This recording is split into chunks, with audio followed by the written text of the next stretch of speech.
జై శ్రీరామ్. అందరికీ నమస్కారం. వెల్కమ్ టు న్యూస్ అఖండ. నేను మీ కస్తూరి శ్రీధర్. మిత్రులారా, ఎవరైనా సరే మన ఇంట్లోకి దుర్మార్గంగా అక్రమంగా ఎవడైనా వస్తే ఎవడైనా ఒప్పుకుంటాడా? మీరు ఒప్పుకుంటారా? నేనైతే ఒప్పుకోని. అలాంటిది నీ ఇంట్లోకి వస్తే నువ్వు ఒప్పుకోవు, దానికి లేని పని గొడవంతా చేస్తావు, రచ్చరచ్చ చేస్తావు, కొట్టేదానికి సిద్ధమైపోతావు, అవసరమైతే అంతకు మించి కూడా స్టెప్ తీసుకుంటావు. మరి ఇదేమన్నా ధర్మసత్రమా? మన దేశం ఏమన్నా? ఎవడెవడో వస్తాడు, ఎవడెవడో ఉంటాడు, స్వేచ్ఛగా బతుకుతాడు. ఓడు బతికేదే కాక మన బతుకుని చిత్రం చేయాలనుకుంటారు. మరి నువ్వు ఎట్లా చూస్తా ఉంటావు? ఎట్లా నీకు పానం ఒప్పుతుంది? నీకు ఎట్లా మనసు ఒప్పుతుంది? నీ ఇంట్లోకి దూరితే ఒకటి, నీ దేశంలోకి దూరితే ఒకటినా? వీళ్ళు మన దేశంలోకి వచ్చేదే కాకుండా ఏకంగా ప్రైవేట్ భూములు కబ్జా చేస్తారు, ప్రభుత్వ భూములు కబ్జా చేస్తారు. ఇప్పుడు ఏకంగా ఆర్మీకి సంబంధించినటువంటి డిఫెన్స్ ల్యాండ్స్ ను కూడా ఆక్రమించుకుంటారు ఈ బంగ్లాదేశ్ నుంచి వచ్చినటువంటి మియా ముస్లింలు. ఈ న్యూస్ చూడండి ఒకసారి, ఎట్టుంటుందో, ఎంత దారుణం, ఎలాంటి పరిస్థితుల్లో బతాం తెలుసా మనం. సరే, ఈ న్యూస్ చెప్పడానికి ముందు మీకు అందరూ కూడా ఒక చిన్న విజ్ఞప్తి. మన న్యూస్ అఖండ ఛానల్ నిర్వహణకు, అదేవిధంగా మన ఛానల్ మరింత బలోపేతం చేయడానికి నెలలో ఒకసారి మీ శక్తి ఎంత ఉంటే అంతే, నేను అంతా ఎంత అని చెప్పి మాట్లాడాలి, మీ శక్తి ఎంత ఉంటే అంతే, మీకు వీలైనంత మేరకు మా ఛానల్కి ఆర్థిక సహకారం అందించాలని చెప్పి ప్రతి ఒక్కరిని కూడా కోరుకుంటున్నాను. క్యూఆర్ కోడ్ ఉంటుంది, ఫోన్పే, గూగుల్ పే, పేటీఎం, మా నెంబర్లన్నీ కూడా డిస్ప్లే అవుతాయి. అలాగే కామెంట్ బాక్స్లో అకౌంట్ సంబంధించినటువంటి డీటెయిల్స్ అన్నీ కూడా ఉంటాయి. మీ శక్తి మేరకు మీకు బుద్ధి పుట్టేంత పెద్ద మనతో మా ఛానల్కి సపోర్ట్ చేస్తారని చెప్పి కోరుకుంటున్నాను. సరే, ఇక న్యూస్ విషయానికి వస్తే, మన కర్మ కాలి, మన దరిద్రం కొద్దీ మన శత్రు దేశమైనటువంటి బంగ్లాదేశ్ మన పక్కనే కలబడి సచ్చింది. ఈ బంగ్లాదేశ్లో ఉన్నంత ఆకలి, దరిద్రం, పేదరికం మరే ఇతర దేశాల్లో కూడా ఉండవు అంటే ఎంత మాత్రం కూడా ఆశ్చర్యమేలే. పైగా ఈ బంగ్లాదేశీలకు ఉన్నంత మత పిచ్చి మరే దేశంలో కూడా ఉండదంటే దానికి కూడా ఆశ్చర్యంలే. పోటీ పడతారు వీళ్ళు, ఏ విషయంలో కూడా పోటీ పడతారు. ఇంకోటి ఏం తెలిసిన, ఇప్పుడు మీరందరూ కూడా వినే ఉంటారు red light area, red light area అని చెప్పేసి. ప్రపంచంలోనే అతి పెద్ద రెడ్ లైట్ ఏరియా ఎక్కడ ఉన్నదంటే ఈ బంగ్లాదేశ్లోనే ఉండాలి. అది వాళ్ళంటే. సరే, వీళ్ళు మతం కోసం చంపడానికైనా ఆఖరిగా చావడానికైనా కూడా సిద్ధపడిపోతారు. ఇప్పుడు ఈ మత పిచ్చి, జిహాదీలు, అదేవిధంగా ఈ తీవ్రవాదం ఇలా అంటే మనం టక్కమని చెప్పేసి మన పాకిస్తాన్ ఊహించుకుంటాం. ఆ పాకిస్తాన్తో వీళ్ళు పోటీ పడతారు. ఇప్పుడు అర్థమైందా? వీళ్లకు ఉచ్చనీచాలంటే అసలే ఉండవు. మంచి చెడు విచక్షణ అంతకుమించి అసలు తెలియదు. ఎంతసేపు కూడా మతం మతం మతం అని చెప్పి కొట్టుకొని చేస్తూ ఉంటారు. తిండికి తికాణా లేకపోయినా కూడా వీళ్ళు దొబ్బే బిల్డప్కి అయితే తక్కువే రాదు.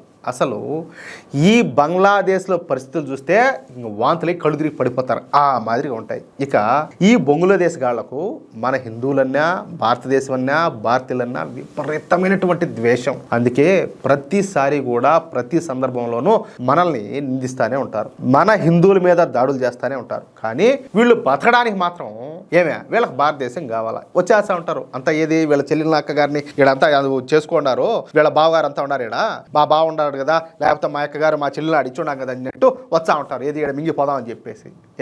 మన భారతదేశంలోకి అక్రమంగా వచ్చి మన దేశంలో దర్జాగా బతుకుతూ ఉంటారు. ఎప్పుడు ఏ ధర్మసత్రమా లేకపోతే ఏది నాకు అర్థమే కావడం లేదే. ఒకడు సరే, ఒక బయటూరోడో ఉండూరోడో లేకపోతే పక్కీదోడైనా కానీ, ఒకడు ఎవడైనా కానీ నీ పర్మిషన్ లేకుండా ఒకడు ఎవడో వచ్చేస్తే ఇంట్లోకి, నీకు సంబంధం లేనివాడు వస్తే నీ ఇంట్లోకి నువ్వు ఒప్పుకుంటావా? మరి బయట దేశం కూడా మన దేశంలోకి వచ్చి ఎట్టగా ఒప్పుకుంటారో. ఇక వీళ్లకు సపోర్ట్ చేసేటటువంటి సెక్యులర్ పార్టీలు, సెక్యులర్ రాజకీయ నాయకులు మన దేశంలో బోలెడంత మంది ఉన్నారు. లక్షల మంది ఉన్నారు. మామూలుగా లక్షల మంది ఉన్నారు. ఆ విషయం మీకు కూడా తెలుసు. ఈ బంగ్లాదేశ్ అక్రమవలసదారులను మన దేశంలోకి వచ్చేలా ప్రోత్సహించి వాళ్లకు సకల సదుపాయాలు, సౌకర్యాలు అన్నీ ఏర్పాటు చేయడానికి మన దేశంలో రాజకీయ నాయకులు సిద్ధంగా ఉన్నారు. ఇప్పటికే ఆ పని చేస్తానే ఉన్నారు. వీళ్ళ ఓట్ల కోసం, వీళ్ళ అధికారం కోసం వాళ్ళకి ఏమైనా చేస్తారు. నేను ఎక్కువ మాట్లాడకూడదు, ఏమైనా చేస్తారు. సరే, ఇక న్యూస్ విషయానికి వస్తే, మన భారత ఆర్మీకు మన దేశంలో 18 లక్షల ఎకరాల స్థలం అయితే ఉండాలి. ఎంత? 18 లక్షల ఎకరాలు. మన భారత ఆర్మీకు సంబంధించినటువంటి ఈ భూములన్నీ కూడా స్ట్రాటజిక్గా వ్యూహాత్మక ప్రదేశంలోనే ఉన్నాయి. వీటిలో అనేక భూములను ఇప్పటికే మన భారతీయ ఆర్మీ ఉపయోగించుకుంటుంది. ఇక మిగిలినటువంటి భూములను భవిష్యత్తు అవసరాల కోసం వాటిని ఖాళీగా ఉంచిపెట్టిందనమాట. ఈ డిఫెన్స్ భూములను డిఫెన్స్ ఎస్టేట్ ఆఫీస్ సంస్థ మానిటరింగ్ చేస్తూ ఉంటుంది, అది చూసుకుంటూ ఉంటుంది. సరే, ఇక ఢిల్లీ విషయానికి వద్దాం. ఈ ఢిల్లీ అనేది మన దేశానికి రాజధాని నగరం. ఈ ఢిల్లీలో మన ఆర్మీకు అనేక ప్రాంతాల్లో అనేక భూములు అందుబాటులో ఉన్నాయి. ఒక్కొక్క ప్రాంతంలో దాదాపుగా 5 ఎకరాల చొప్పున ఈ డిఫెన్స్ భూములు అయితే ఖాళీగా ఉన్నాయన్నమాట. అయితే భవిష్యత్తులో ఈ భూముల్లో డిఫెన్స్ ఎస్టాబ్లిష్మెంట్ను స్థాపించడానికి మన ఆర్మీ ఈ భూములు అయితే అట ఖాళీగా పెట్టింది. ఇక ఢిల్లీలో ఒక అతిపెద్ద కంటోన్మెంట్ ఒకటి ఉన్నది.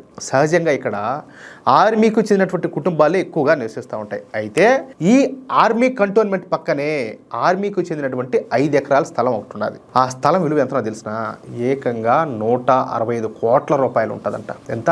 165 కోట్లు. ఏం మామూలు మాటల అంతే. ఇక ఈ బంగ్లాదేశ్ నుంచి వచ్చినటువంటి అక్రమ వలసదారుల కళ్ళు ఈ ఆర్మీ కంటోన్మెంట్లోని 5 ఎకరాల స్థలం మీద పడిందియా. చూడండి, ప్లానింగే, పెద్ద ప్లానింగు. అయితే మొన్నటి వరకు ఢిల్లీని పరిపాలించింది ఎవరు? సూడో సెక్యులర్ పార్టీ అయినటువంటి ఆమ్ ఆద్మీ పార్టీ ప్రభుత్వం. దానివల్ల ఏంటంటే ఈ బంగ్లాదేశ్ అక్రమ వలసదారులు సైలెంట్గా ఈ 5 ఎకరాల స్థలాన్ని కబ్జా చేసేశారు. మమ్మల్ని ఎవరు ఏమీ చేయలేరు అన్న అహంకారంతో ఈ బంగ్లాదేశ్ నుంచి దొడ్డిదారిన అక్రమంగా వచ్చినటువంటి ఈ అక్రమ వలసదారులు ఈ 5 ఎకరాల భూముల్లో గుడిసెలు వేసుకోవడమే కాకుండా ఆ భూముల్లో మసీదులు, దర్గాలు అన్నీ కూడా నిర్మించేశారు. కబ్జా అంతే. 165 కోట్ల విలువ చేసే భూమి కబ్జా అట్టుంటది. అలా చేస్తే ఇక తమను ఎవరో ఏమి చేయలేరని చెప్పేసి ఈ బంగ్లాదేశ్ నుంచి వచ్చినటువంటి అక్రమ వలసదారులంతా కూడా భావించినారు. అయితే ఈ విషయాన్ని కొంచెం లేటుగా తెలుసుకున్నటువంటి మన భారతీయ ఆర్మీ ఇక రంగంలోకి దిగిందియా. నిన్న రాత్రికి రాత్రి పెద్ద సంఖ్యలో ఈ బుల్డోజర్లను, ట్రాక్టర్లను తీసుకొచ్చారు. ఇక అక్కడ తిష్ట వేసుకొని కూర్చున్నటువంటి ఈ బంగ్లాదేశ్ అక్రమ వలసదారులు అక్కడి నుంచి ఖాళీ చేయడానికి ఒప్పుకోలేదంట. కాదు, ఏందో చూడండి, మామూలుగా ఏమన్నా బయట దేశాలు అయితే కుక్కలు కాల్చేట్టు కాలుస్తారు. మామూలుగా ఉండదు, కుక్కలు కాల్చేట్టు కాలుస్తారు. దిక్కు దివానం కూడా ఉండదు. అట్టాడిది నువ్వు రావడమే తప్పు. నువ్వు భయపడతా పదురుతా బతకాల. నువ్వు ఆడేమన్నా మూల దాంకొని దొంగ మారి అణిగిమడిగి బతకాల. అట్టాడిది నువ్వు వచ్చి కబ్జాలు చేయడము, ఏది 100,000 కోట్ల విలువ చేసే స్థలాలు నువ్వు కబ్జా చేయడము, మళ్ళా పైగా మాట్లాడితే నువ్వు తిరగబడ్డము, ఒప్పుకోకపోవడం, ఏది ఖాళీ చేయడానికి. ఇక రంగంలో దిగినటువంటి మన సైనికులు అక్కడ ఉన్నటువంటి ఈ అక్రమ వలసదారులను జుట్టు పట్టుకుని పక్కన దొబ్బినారు. దొరికినట్టు వంగేశారట్టే చిత్తకబాది పాటు దొబ్బినారు. తర్వాత వాళ్ళని అరెస్ట్ చేసి తీసుకుపోయి ఢిల్లీ పోలీసులకు అప్పగించారు. ఇక రాత్రికి రాత్రి ఈ అక్రమ వలసదారుల గుడిసెలన్నింటినీ కూడా పీకి పక్కన పడేసి వాటిని ట్రాక్టర్లతో బయటికి తోలేస్తారనమాట. మొత్తం సాఫ్, అంతా క్లీన్, అంతే. ఇక 165 కోట్ల రూపాయలు విలువ చేసేటటువంటి ఆ 5 ఎకరాలను తిరిగి స్వాధీనం చేసుకొని అక్కడ ఒక డిఫెన్స్ ఎస్టాబ్లిష్మెంట్ ఏర్పాటు చేస్తారు మన ఆర్మీ అధికారులు. అంతేకాకుండా ఢిల్లీ పోలీసుల సాయంతో ఈ అక్రమ బంగ్లాదేశ్ వలసదారులను తిరిగి బంగ్లాదేశ్కు పంపించే ఏర్పాట్లు కూడా చేస్తారు. అది ఆ విషయమా? ఈ విధంగా ఈ అక్రమ వలసదారులు చివరికి మన డిఫెన్స్ భూములనే కబ్జా చేశారంటే కొన్ని రోజులుగా పోయిందనుకో మన నెలలు లేకొచ్చి కూర్చుంటారు. మనకే దిక్కుండదు. మళ్ళా ఆర్మీ భూములనే కబ్జా చేశారంటే బొక్క నువ్వెంత నేనెంత? ఒక్కసారి ఆలోచించండి. కాబట్టి జాగ్రత్తగా ఉంటే బొత్తం, లేదంటే అంతే. ఇంకో మాటేలే. ఇంకా ఏం ఆలోచన చేస్తారో, ఏం నిర్ణయం తీసుకుంటారో మీకేం అర్థం అవుతుందో నాకైతే అర్థం కావడం లే. అది విషయం. అయితే మిత్రులారా, ఈ న్యూస్ నలుగురికి షేర్ చేయాల్సిన అవసరం ఉంది అని చెప్పి మీకు అనిపిస్తే నేను ఒక మాట చెప్తా. మన ఛానల్లో దాదాపు 2,30,000 మంది సబ్స్క్రైబర్లు ఉన్నారు. కనీసం అంటే కనీసం 10% మంది మన వీడియోస్ షేర్ చేసినా కానీ ఎంతమందికి చేరుతాయి? కనీసం కొంతమందిలో అన్న మార్పు రాదా? ఎంతమంది షేర్ చేస్తారు? మొహమాటమా? ఇంతకుముందు అంటే నేను నా కెరీర్ స్టార్ట్ చేసినప్పుడు చూస్తూ ఉన్నా, నేను మాట్లాడేది నా దేశం కోసమే మాట్లాడుతున్నా, హిందుత్వం కోసమే మాట్లాడుతున్నా. నా అనుకునే వాళ్ళు కూడా ఆ పోస్ట్ చూడాలన్నా, దానికి ఒక లైక్ కొట్టాలన్నా, దానికి ఒక కామెంట్ పెట్టాలన్నా కానీ వెనకడుతూ ఉన్నారు. చూస్తారు కానీ దానికి లైక్ కొట్టే సాహసం కూడా చేయరు. ఆ బతుకు ఒక బతికేనా? నేనేమన్నా దేని గురించి మాట్లాడతాను? నా కోసమా మాట్లాడుతున్నానా? దేశం గురించే కదా మాట్లాడుతున్నానా? నా ధర్మం గురించే కదా మాట్లాడుతున్నా. నువ్వు లైక్ కొట్టేదానికి, కామెంట్ పెట్టేదానికి, షేర్ చేసేదానికి నీకు అంత డిక్కి బలిపోతే రేపు ఎవరి దగ్గర దొబ్బించుకోవడానికి సిద్ధంగా ఉంటావా?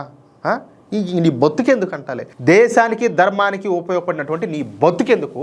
ఎవడి కాళ్ళ కింద వేసి తొక్కను? ఏం చేయి నీ బతుకు ఒక బతికేనా? నీకంటే బుడదలో బుల్లే పంది మేలు కదా అంటాలే. ఏమే? అది విషయం. అయితే మిత్రులారా, ఈ వీడియోకి సంబంధించి మీ యొక్క అమూల్యమైనటువంటి అభిప్రాయాలను ఖచ్చితంగా కామెంట్ చేయండి. అలాగే ఇంతవరకు మీరు కనుక మన ఛానల్ సబ్స్క్రైబ్ చేసుకున్నట్లయితే ప్రతి ఒక్కరు కూడా మన ఛానల్ సబ్స్క్రైబ్ చేసుకోండి, సపోర్ట్ చేయండి ప్లీజ్. జై శ్రీరామ్, జై హింద్.